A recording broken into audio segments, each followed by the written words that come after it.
fil des siècles, l'homme est parvenu à percer le mystère des principales lois physiques qui régissent notre planète, trouvant de ce fait la réponse à bon nombre de questions sur l'air qui nous entoure. Les fantastiques progrès technologiques du XXe siècle lui ont ensuite permis de mettre au point des engins pour explorer non plus seulement l'atmosphère, mais aussi l'espace au-delà.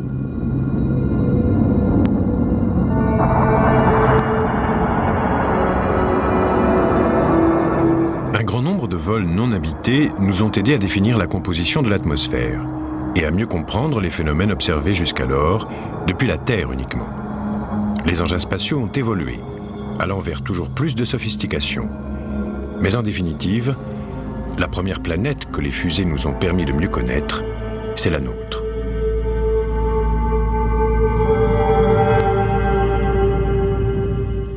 Ignition sequence start. Reporting from London, another German V2 missile has struck the city. We choose to go to the moon and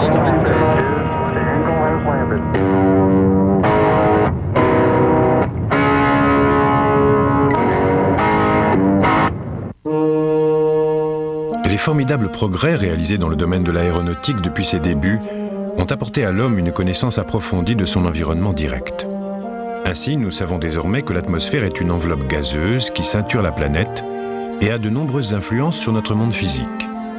Les premières questions qui se posèrent quant à sa composition étaient liées à l'observation de certains phénomènes, dans des disciplines aussi diverses que la transmission radio, l'astronomie et plus récemment les vols en haute atmosphère.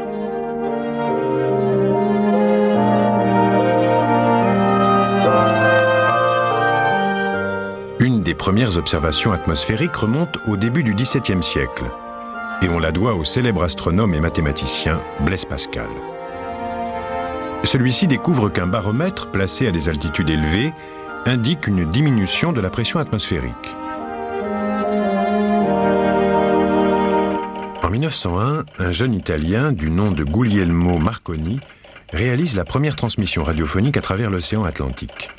Lors d'essais ultérieurs, on aura parfois l'impression que les transmissions disparaissent dans les airs.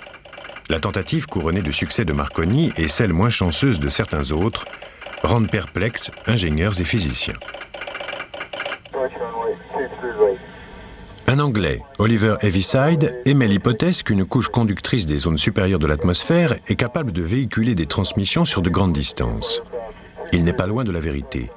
Les ondes radio reçues à distance sont renvoyées vers la Terre par l'ionosphère, une des couches les plus élevées de l'atmosphère.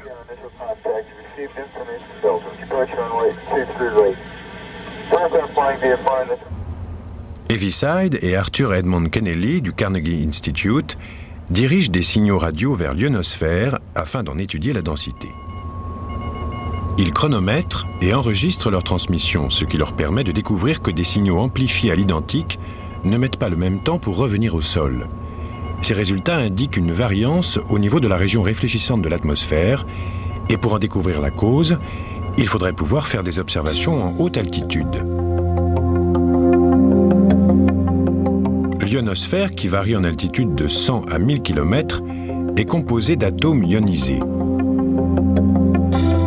Quand les rayons X et ultraviolets émis par le Soleil la traversent, ils percutent atomes et molécules, les dépouillant d'un électron de charge électrique négative et laissant derrière eux des atomes devenus positifs qu'on appelle des ions. Les électrons sont attirés par le champ électromagnétique des ondes radio. Conséquence de cette attraction, les électrons de l'ionosphère fonctionnent comme un deuxième émetteur et renvoient les ondes vers la Terre. La densité de ces électrons libres allant croissant, plus on s'élève dans l'ionosphère, leur effet sur les ondes radio est de plus en plus important.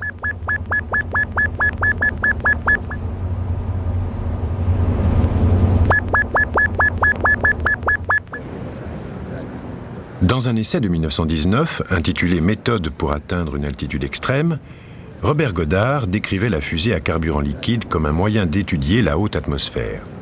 Cette théorie le poussa à construire la première fusée à carburant liquide de l'histoire, qu'il lança en 1926.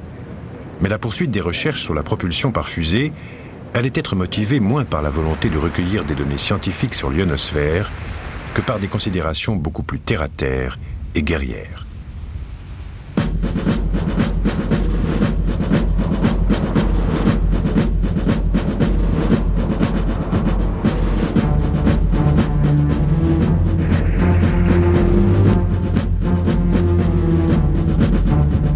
C'est en effet lors du deuxième conflit mondial que la science des fusées va faire un véritable bond en avant.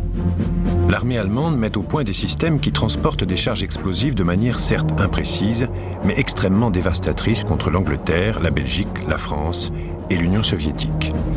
Plus de 4000 de ces fusées, les V2, seront tirées contre les ennemis du Reich entre 1942 et la fin de la guerre.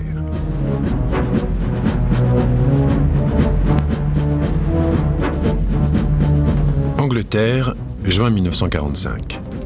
Un mois après la capitulation de l'Allemagne, les Alliés testent 3 V2 tombés entre leurs mains. Wernher von Braun et son équipe de spécialistes en aéronautique n'assistent pas au tir.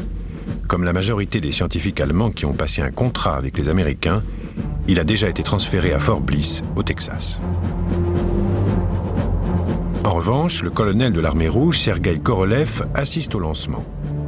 Plus tard, c'est lui, en qualité d'ingénieur astronautique en chef, qui mènera la course à l'espace pour l'URSS, avec le succès que l'on connaît.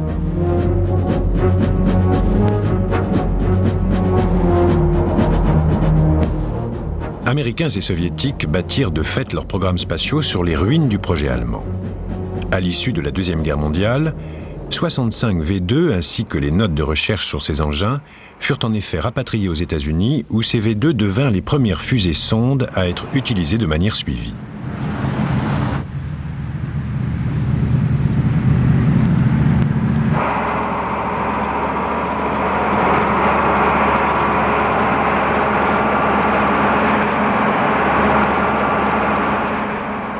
Les fusées-sondes sont des engins que l'on envoie dans l'atmosphère pour procéder à des relevés et des observations scientifiques, tandis que les lanceurs sont chargés de mettre des satellites en orbite.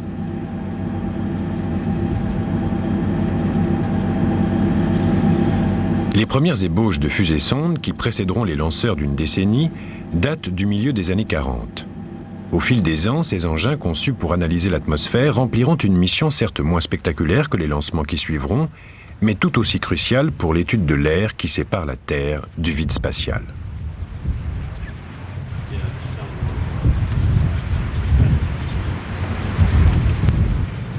Les V2 lancés depuis la zone d'essai de White Sands, près de Las Cruces, au Nouveau-Mexique, constituent les premiers efforts suivis dans ce domaine. Mais 2 modèles de fusées-sondes leur sont cependant antérieurs. Dès 1945, en effet, le Jet Propulsion Laboratory de Pasadena, en Californie, met au point et construit la WAC Corporal, qui est tirée depuis la zone d'essai militaire de White Sands. La Corporal est l'un des 3 engins militaires sur lesquels travaille le laboratoire. La version sonde de cette fusée est baptisée WAC pour Women's Army Corps, corps militaire féminin. Sigle qui permet aux scientifiques de se souvenir que les militaires la considèrent comme la petite sœur du missile Corporal.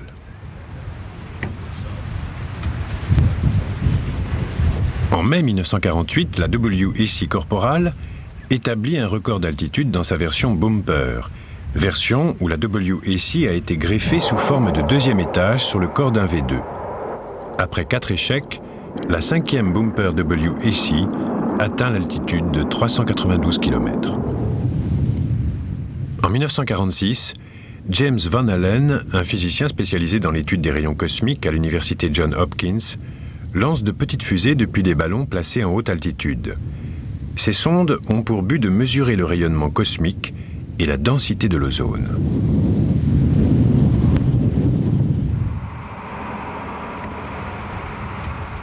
En avril de la même année, Wernher von Braun présente à l'armée américaine son V2 qui permettra par la suite de faire progresser les recherches atmosphériques en haute altitude. Le premier lancement de ce V2 américain est plutôt décevant. Un aileron se détache peu après le décollage. Mais les États-Unis peuvent néanmoins s'enorgueillir de disposer désormais de fusées-sondes opérationnelles.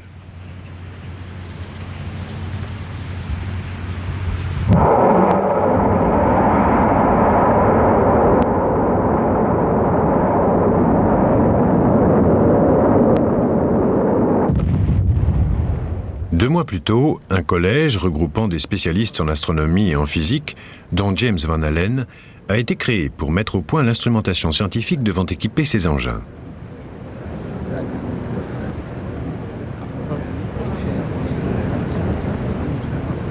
Ces instruments de mesure qui viendront se loger dans le nez, la partie centrale et la queue de l'engin sont tous destinés à étudier l'activité ionique des couches supérieures de l'atmosphère et devront pouvoir résister à des forces 6 fois plus importantes que celles de la gravité sur Terre.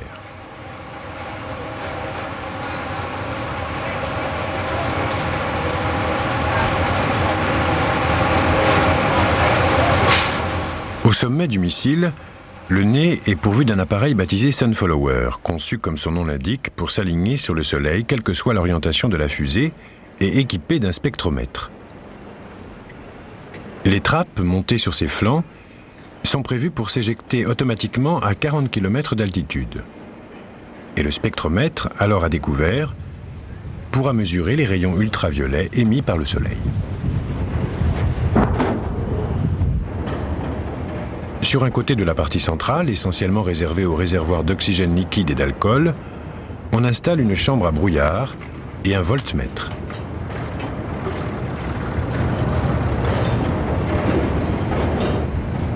La chambre à brouillard contient un mélange sursaturé de gaz et de vapeur.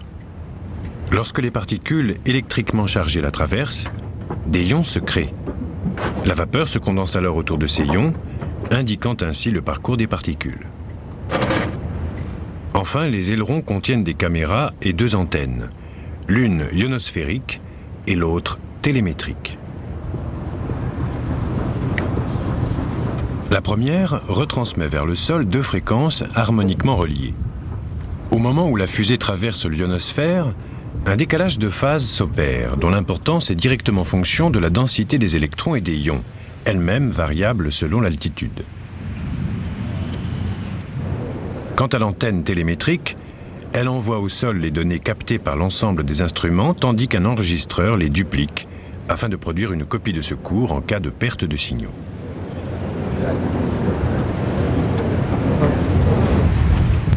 Avant le lancement, on vérifie le centre de gravité de la fusée, afin de voir si des contrepoids sont nécessaires.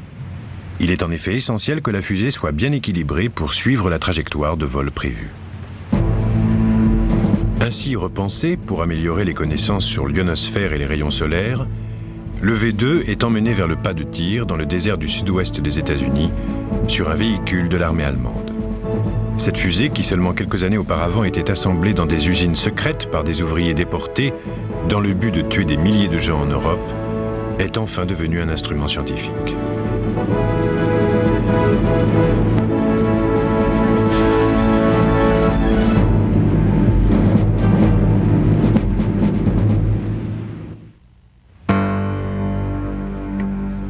Ainsi, bien que conçu à l'origine pour de plus sombres desseins, le V2 remplira pleinement sa mission de temps de paix.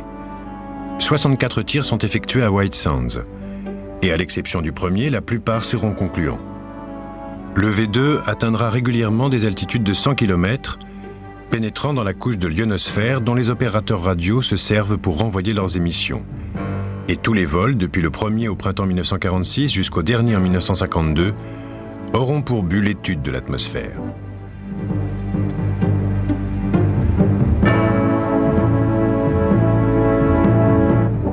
La fusée est installée sur le pas de tir et une structure de métal permet aux techniciens d'accéder à tous les étages de la fusée pour faire le plein et tester l'instrumentation pendant le compte à rebours. Bien avant que le rougeoiement à la base de la fusée n'indique la fin de ce compte à rebours, les équipes de contrôle et de lancement s'abritent dans un blockhaus pourvu de murs de 4 mètres d'épaisseur.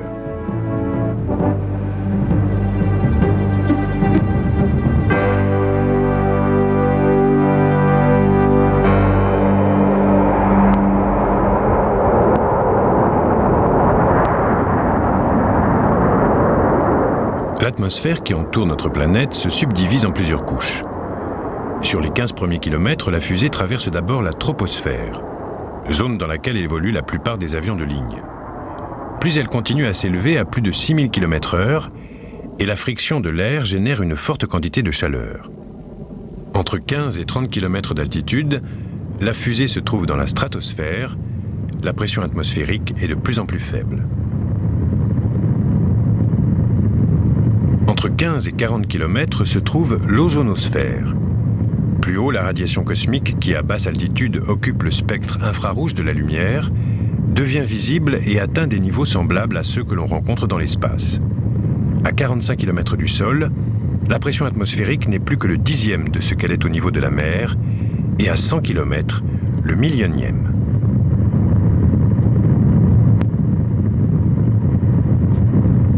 Le phénomène d'ionisation se produit à différentes altitudes, donnant naissance à diverses régions identifiables grâce à leur interaction avec les ondes radio. À 120 km du sol, on pénètre dans ce qu'on appelle la couche E de l'ionosphère. Là, les ondes radio sont réfléchies et renvoyées vers la Terre. La région située juste au-dessus, baptisée F, se subdivise elle-même en deux couches. F1, entre 150 et 200 km, et F2, au-dessus de 200 km. Toutes deux réfléchissant également les ondes radio. Lors des lancements, si la plupart des informations collectées par les V2 sont envoyées par l'antenne télémétrique jusqu'à la base de White Sands, certaines données ne sont accessibles qu'après le retour au sol de l'engin. Il faut ainsi fouiller les décombres de la fusée pour retrouver les photographies prises à haute altitude par le spectromètre, le film de la chambre à brouillard et l'enregistrement télémétrique de secours. Ces recherches, bien que difficiles, permettent généralement de tout récupérer, même si Albert 1 et Albert 2, les deux primates envoyés dans le cône d'un V2 lors des tout premiers tests, périrent lors de l'expérience.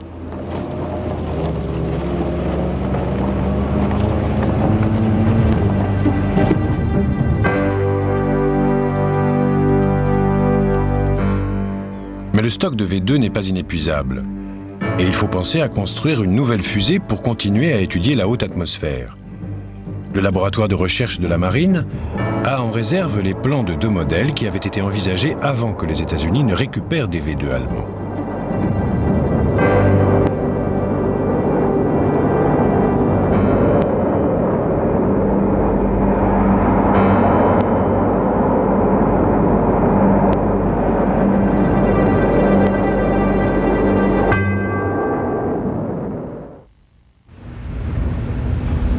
Dès 1945, le laboratoire de recherche de la marine s'était en effet attelé à la conception d'une fusée-sonde bon marché pouvant atteindre des altitudes de 75 à plus de 160 km. Ces plans, un temps mis de côté, redeviennent d'actualité lorsque le stock de V2 commence à s'épuiser. Ils reposent sur deux approches visant un seul et même but: concevoir un système de propulsion peu onéreux afin de permettre un investissement maximum au niveau de l'instrumentation scientifique embarquée et du traitement des données. Les efforts de la marine portent tout d'abord sur une version améliorée de la WAC corporelle, baptisée Aerobie, qui dispose d'un moteur à carburant solide et d'un moteur auxiliaire à carburant liquide. Construite par Aerojet Engineering, elle fait bientôt l'objet de commandes suivies de la part des trois armées. Grâce à son densimètre ionique, l'Aerobie permet de calculer plus précisément la densité d'ions de la haute atmosphère. En septembre 1951, un singe et 11 souris sont envoyés dans l'espace à bord d'un tel engin et reviennent sur Terre vivants.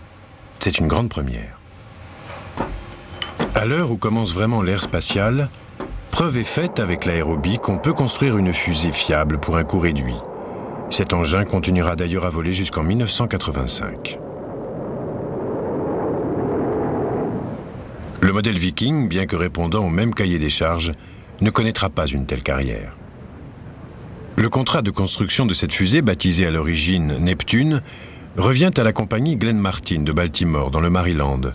Et le sous-contrat relatif au moteur, un moteur à carburant liquide développant une poussée de 10 tonnes, est attribué à Reaction Motors. La Viking nécessite l'utilisation d'un mélange stable d'alcool et d'oxygène liquide. Construite sur le même principe que celui à l'origine du V2, elle est équipée d'une turbopompe pour assurer un approvisionnement régulier en carburant et en comburant. Reaction Motors avait été fondée dès 1941 par des membres du club de la fusée américain. En 1947, soit à peine un an après le début du projet Viking, le moteur est déjà prêt pour les tests. Et à l'automne suivant, le prototype présenté au laboratoire de recherche de la marine développe une poussée de 10 tonnes et demie. Satisfaite, la marine envoie le moteur chez Martin.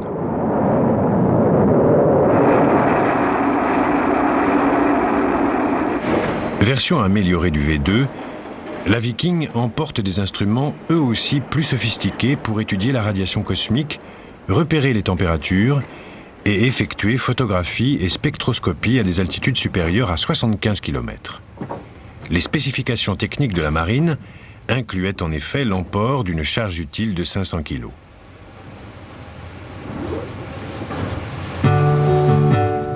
Une fois la structure assemblée et le moteur installé, la Viking traverse tout le pays pour arriver jusqu'à White Sands.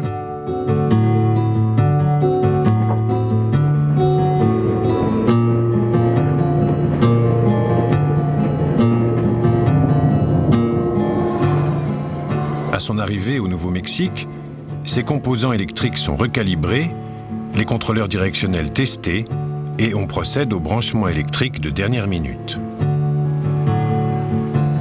Le moindre changement dans le câblage des composants signifie un changement au niveau du panneau de contrôle.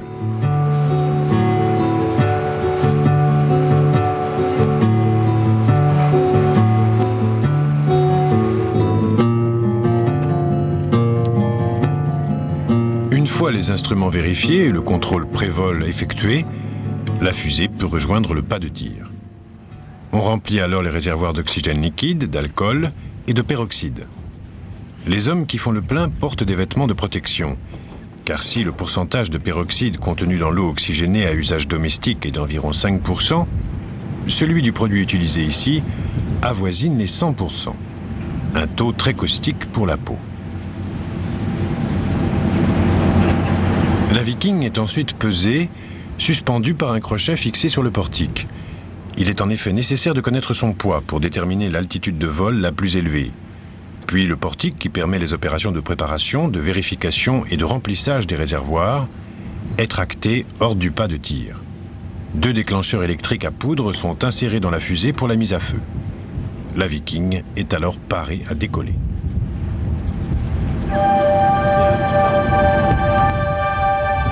Le 10 mars 1949, l'équipe de contrôle procède à une répétition des vérifications au sol. Le premier test statique est prévu pour le lendemain.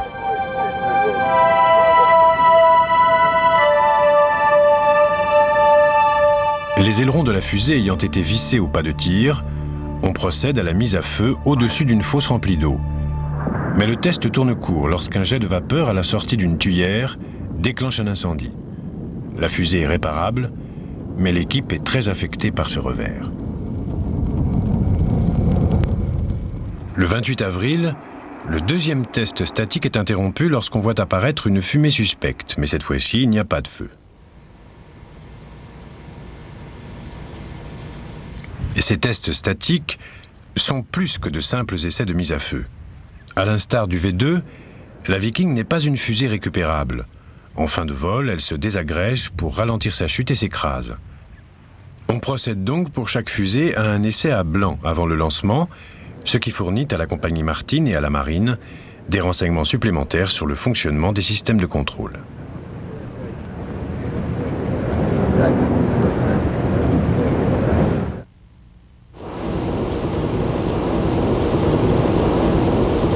À 9h du matin, le 3 mai 1949, la Viking atteint lors de son premier vol une altitude de plus de 75 km. Au fil des ans, les leçons tirées de chaque lancement seront mises à profit pour le tir suivant, et de fait, aucune Viking ne sera exactement pareille à la précédente. Les deuxième et troisième Vikings sont testés sur le pas de tir et lancés par la suite sans incident. Toutes deux atteignent une altitude de 75 km, pénétrant jusqu'au cœur de l'ozonosphère. La quatrième est lancée en mai 1950 depuis le USS Norton Sound, qui croise au large de Christmas Island dans l'océan Pacifique.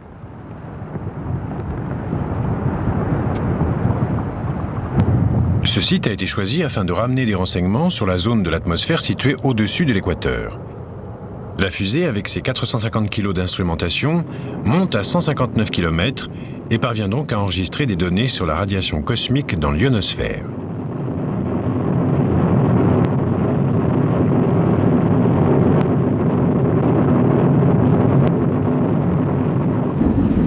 En 1951, on procède au tir des Viking 5, 6 et 7. En août, Viking 7 allait atteindre l'altitude record de 206 km. Fin 1951, début 1952, la marine décide de repenser la fusée Viking. Elle en sortira plus longue, plus grosse et avec une mise à feu prolongée. En juin, elle est de retour à White Sound, avec 1,5 tonne de plus. L'essentiel de cette surcharge étant dû à des réserves de carburant supplémentaires. La mise à feu de 100 secondes s'avère plus que ne peuvent supporter les systèmes de fixation du test statique. La Viking 8 décolle prématurément et s'élève à 5 ou 6 km d'altitude avant de retomber et de s'écraser dans le désert. À la suite de cet incident, on fixera des écrous supplémentaires sur les 4 ailerons pour les tests statiques. 6 autres Vikings prendront l'air entre fin 52 et 57. Et c'est Viking 11 qui atteindra la plus haute altitude, 238 km avec une charge utile de 430 kg.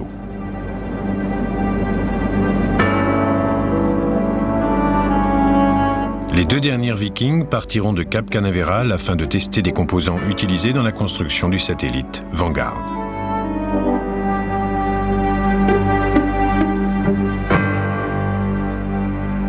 En 1957, tandis que les fusées sondes Viking continuent de fournir des données sur la haute atmosphère, les Soviétiques lancent Sputnik.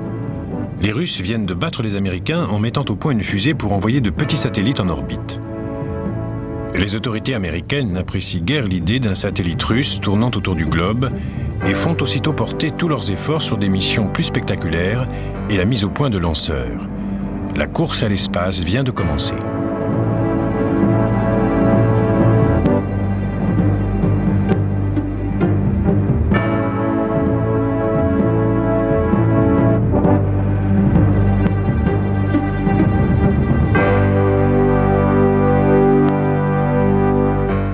Le 6 décembre 1957, la marine américaine tente d'envoyer en orbite le premier satellite US, le Vanguard.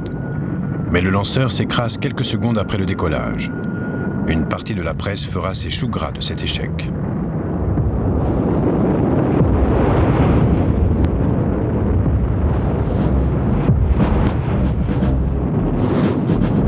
Dans les années 50, le projet américain Viking était le plus significatif dans le domaine des fusées-sondes.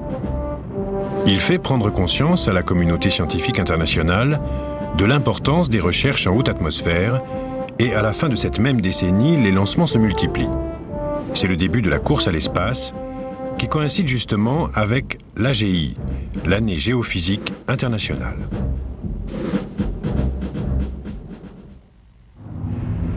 L'année géophysique internationale fut le nom donné à une période de 18 mois qui courut de juillet 57 à décembre 58. Pendant ce laps de temps, des scientifiques du monde entier travaillèrent de concert pour rassembler des données concernant les zones supérieures de l'ionosphère. On fit des recherches sur les radiations et l'éclat du soleil, et sur un des phénomènes naturels les plus spectaculaires, l'aurore boréale.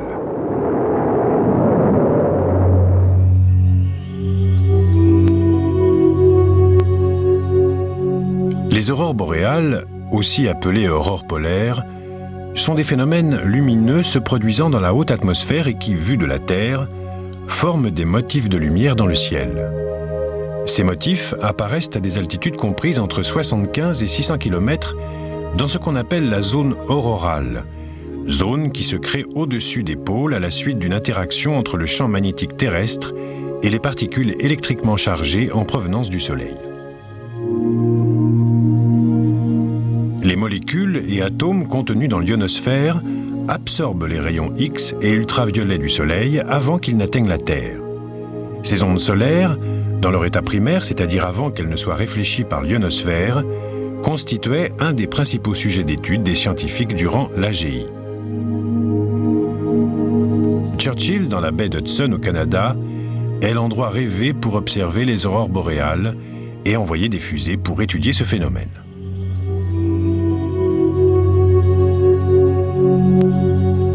Au-dessus des 2 pôles magnétiques, les particules solaires sont déviées par le champ magnétique terrestre en direction des calottes polaires. Là, elles se disposent en spirale à 30 000 km au-dessus de la planète. Plus bas, à une altitude comprise entre 75 et 1000 km, les molécules entrant en collision avec ces particules solaires provoquent une luminescence visible de la Terre.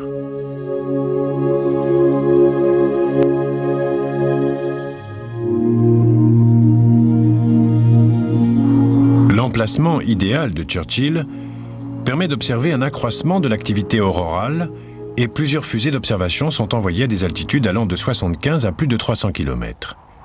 Dans le Grand Nord, les rigueurs climatiques commandent un minimum de précautions, tant pour les hommes que pour le matériel. Le travail sur les fusées, leur instrumentation et les lancements se déroulent de janvier à décembre dans des locaux construits expressément à cet effet. Les fusées lancées depuis le Grand Nord sont les mieux placées pour étudier les radiations primaires en provenance du Soleil et de l'espace. En effet, ces radiations sont déviées par le champ magnétique terrestre, champ qui s'étend sur des milliers de kilomètres dans l'espace et atteint son intensité maximum dans la région de l'équateur. Mais au niveau des pôles, ce champ s'incurve en entonnoir vers la Terre. Les radiations solaires peuvent alors pénétrer dans l'atmosphère où elles deviennent des radiations secondaires, perceptibles à basse altitude sous forme de lumière et de radiations infrarouges, autrement dit de chaleur. Ce sont les radiations solaires primaires qui retiennent surtout l'attention des scientifiques de l'AGI. Et ils envoient des sondes à partir de navires évoluant à différentes latitudes pour comparer le comportement de ces rayons au-dessus de l'atmosphère, c'est-à-dire avant qu'ils ne soient déviés par le champ magnétique terrestre. Ces scientifiques veulent également étudier la densité de l'air, les vents et les températures.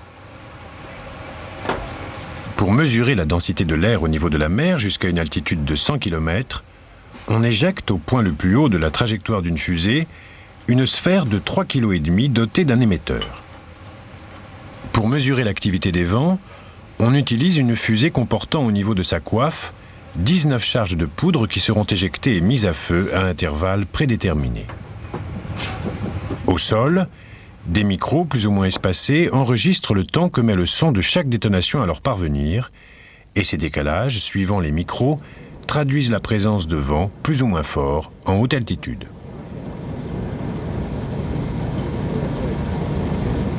La température, elle, est étudiée grâce à une caméra balistique qui suit la fusée et enregistre la position dans l'espace des flashs de lumière correspondant à la mise à feu de chaque charge.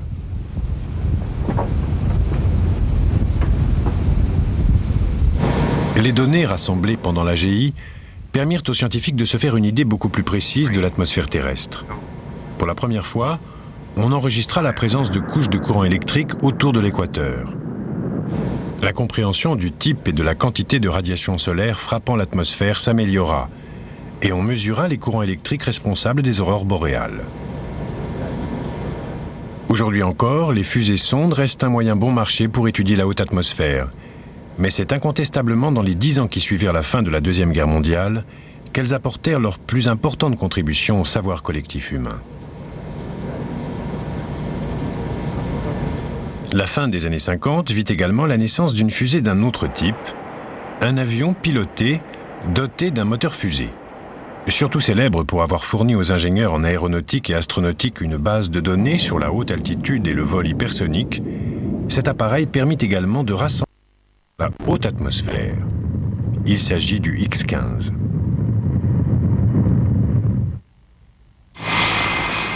Et cet appareil est le fruit d'un programme de vol à grande vitesse par propulsion mis en place à la fin des années 40 et au début des années 50. Les X-1 et X-2 avaient été parrainés par le NACA, le Comité consultatif national pour l'aéronautique et l'armée de l'air. Le X-1, piloté par Chuck Yeager, fut le premier avion à dépasser Mach 1, à franchir le mur du son et à découvrir les vitesses supersoniques. Le X-2 fut construit pour étudier les surchauffes aérodynamiques à des vitesses avoisinant Mach 3. Les programmes X-1 et X-2 fournirent des données capitales sur le vol au-delà de la vitesse du son et permirent d'expérimenter le lancement en vol et la poursuite radar d'avions à moteur fusée. Mais le NACA, l'armée de l'air et la marine, souhaitaient par-dessus tout un avion capable de voler en hypersonique. Le X-15 fut initialement construit pour étudier les caractéristiques en vol hypersonique lent, à des altitudes supérieures à 30 000 mètres. On dit qu'un avion passe en hypersonique au-delà de 1650 mètres secondes, soit 5000 km/h, et cette vitesse devient orbitale au-delà de 27 000 km/h. Le X-15 a principalement été conçu pour voler à de très hautes altitudes et à des vitesses d'environ Mach 7. Mais ce n'est pas sa seule mission. Le programme prévoit également d'étudier des questions plus spécifiques, notamment le pilotage et la stabilité dans et en dehors de l'atmosphère, le retour dans cette dernière et le comportement d'un pilote soumis aux forces incroyables générées à pareille vitesse.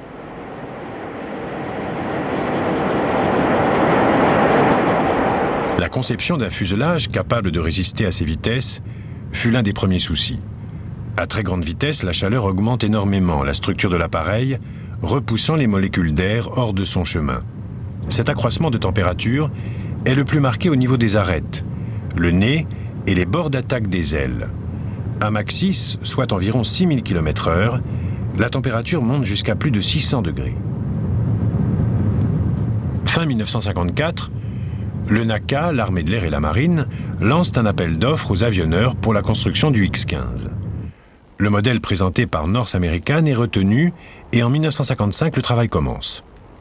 Le National Aeronautics and Space Act de 1958 donne naissance à l'Administration nationale de l'aéronautique et de l'espace, la NASA. Tous les projets du NACA passent dès lors sous l'égide de cette nouvelle institution. Les données obtenues en soufflerie ainsi que celles glanées dans le cadre de précédents programmes de vol à grande vitesse ont permis d'estimer l'interaction entre l'atmosphère et les avions hypersoniques. On sait ainsi que la circulation de l'air autour d'un avion passant d'un Mach à un autre est caractérisée par des variations de vitesse et de température en différents points de l'appareil. Mais les tests en soufflerie sur des maquettes sont incomplets pour les vitesses supersoniques basses, car il est difficile de reproduire avec précision des conditions de vol réelles et les ondes de choc correspondantes. Les données rassemblées grâce au X-15 seront donc utilisées pour affiner les données obtenues en soufflerie et améliorer la capacité des ingénieurs à prévoir le comportement de l'appareil à des vitesses bien supérieures.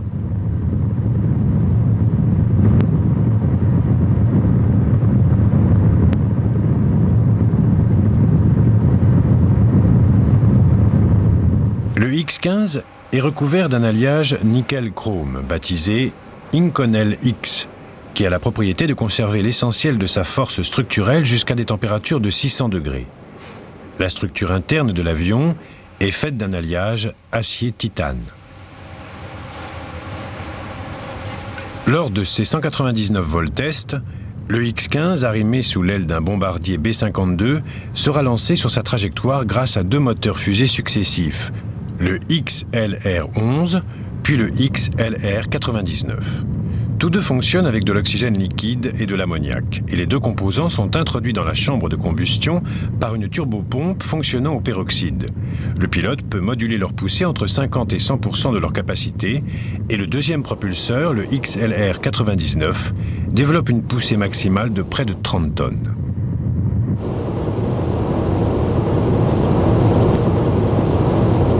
Les gouvernes aérodynamiques sont placées sur l'empennage.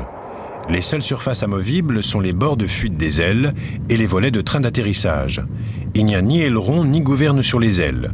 Seuls des gouvernails sur les dérives verticales supérieures et inférieures et des stabilisateurs horizontaux de queue permettent de piloter l'appareil.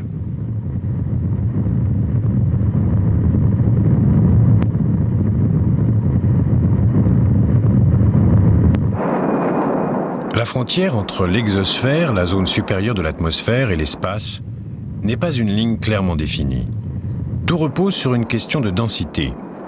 Les molécules deviennent de plus en plus espacées entre 500 et 1500 km d'altitude, et au-delà disparaissent.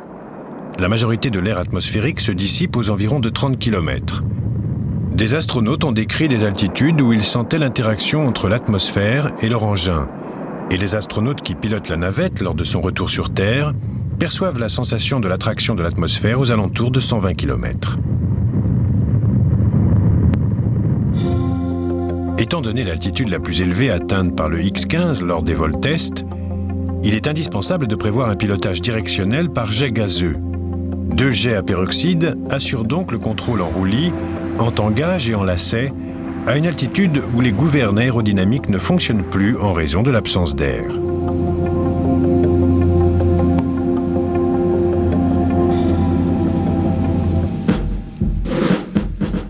juin 1959, 2 premiers X-15 entament la phase de test et de démonstration avec des petits moteurs fusées XLR-11.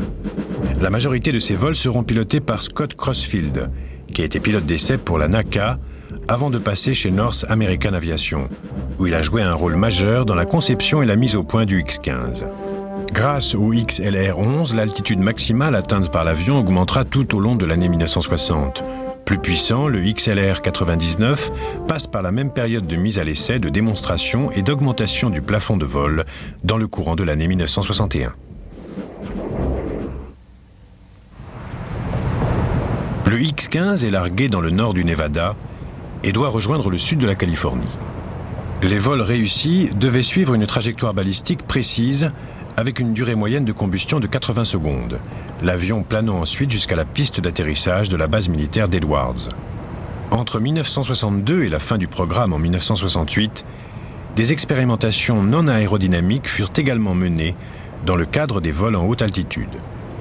À une altitude d'environ 90 000 mètres, un pilote de X-15 peut mener des expériences scientifiques sur la couche supérieure de l'atmosphère, notamment en collectant, pour analyse ultérieure, des micrométéorites, c'est-à-dire de petits morceaux de pierre et de débris interplanétaires dont cette zone est bombardée.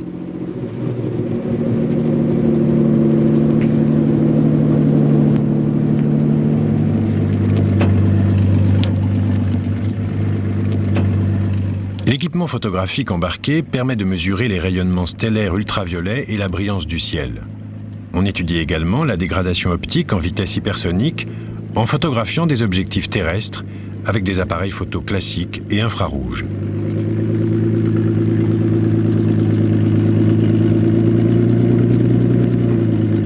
Les pilotes disposent d'une durée de combustion et d'un temps de vol limité pour conduire tests mécaniques et prélèvements scientifiques. Ils s'entraînent sur un simulateur restituant des conditions de vol élaborées par un ordinateur analogique. Après chaque vol, ce dernier est reconfiguré pour intégrer les nouvelles données.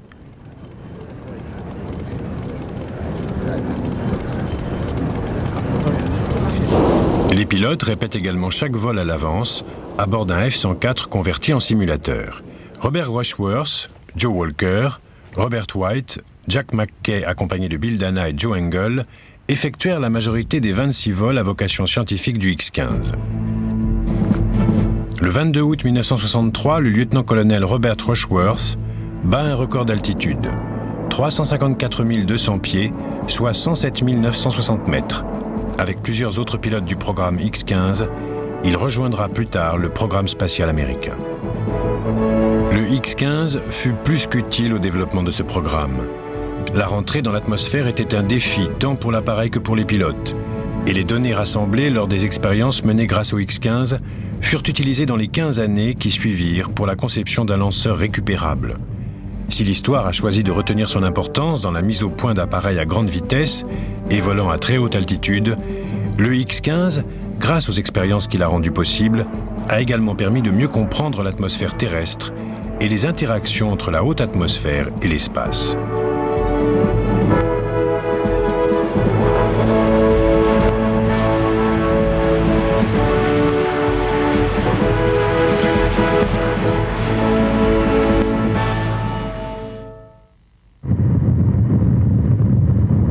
La Terre, vue de l'espace, est une grosse boule bleue qui tourne à l'intérieur d'une bulle d'air. L'essor des fusées, suscité à l'origine par le désir de l'homme de s'affranchir des limites du globe pour explorer l'espace, a en définitive permis à celui-ci de mieux cerner le fonctionnement de l'atmosphère terrestre, véritable bouclier de protection contre le vide spatial. Le X-15, équipé de moteurs fusées, l'a ensuite fait parvenir aux limites du vol atmosphérique, lui a appris à revenir de l'espace et lui a fait découvrir le spectre de lumière en haute altitude. Le V2, l'Aérobie et la Viking ont été suivis par une longue lignée de fusées-sondes qui ont elles aussi exploré les couches supérieures de l'atmosphère et permis de mieux comprendre ses propriétés.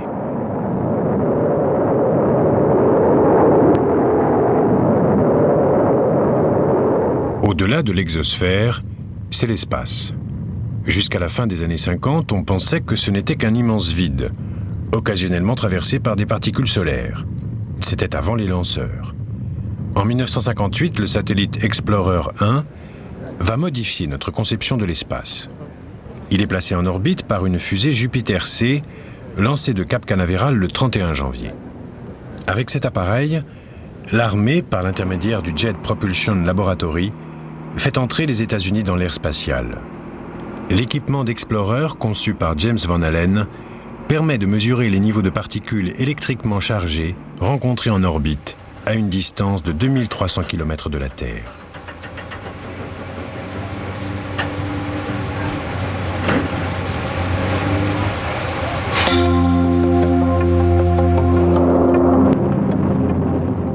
Plus le satellite s'éloigne de la Terre, plus les signaux qu'il envoie indiquent une élévation du nombre de particules.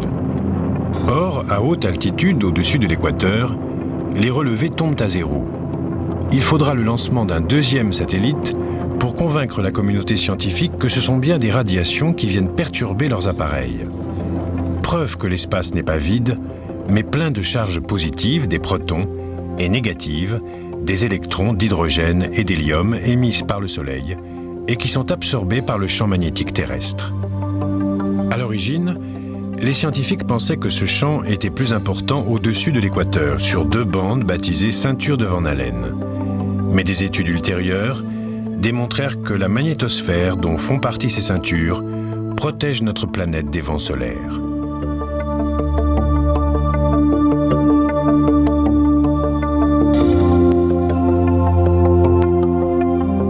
Ces derniers circulent autour de la Terre à une distance de plus de 60 000 km. Certaines bourrasques effleurent parfois la haute atmosphère et les perturbations radio et les aurores boréales sont les seuls indices de ces puissantes radiations que nous envoie le Soleil.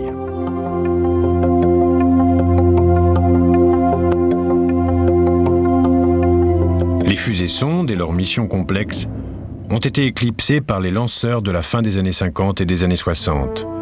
Mais leur contribution à notre compréhension de l'atmosphère et de son interaction avec l'espace reste fondamentale. De même, l'apport du X-15 dans l'étude de la frontière de l'espace est trop souvent oublié au profit de son but premier, les recherches aérodynamiques en haute altitude. Pourtant, ce sont bien tous ces appareils qui ont ouvert la voie aux engins spatiaux qui ont suivi.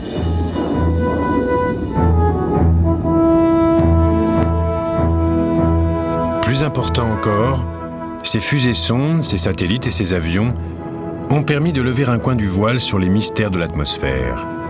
Ainsi, après avoir découvert que la magnétosphère et l'atmosphère nous protégeaient contre les rayons qui traversent l'espace, nous avons mieux compris l'importance de ces enveloppes gazeuses qui garantissent notre bien-être sur notre chère planète Terre.